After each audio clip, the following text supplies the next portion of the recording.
Pamilya ko. Kasi syempre, buong taon may mga pinagdadaanan ako.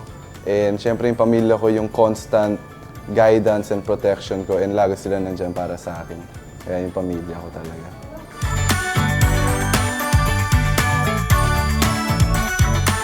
Well, syempre, gusto ko rin pagpasalamat si God.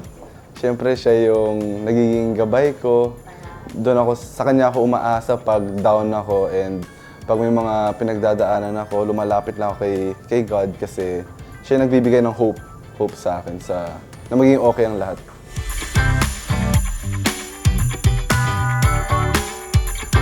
Espesyal kasi knowing mga Pilipino, lagi tayong positibo sa buhay. Kahit na may mga pinagdadaanan, kahit na may bagyo, kitang-kita na nakangiti pa rin tayo. And especially pag Christmas na, kahit na ang laki ng mga problema natin, kitang-kita sa mga Pinoy na baliwala yung problema, basta sama-sama yung mga pamilya, loved ones, and pag Pasko, masaya lang talaga lahat.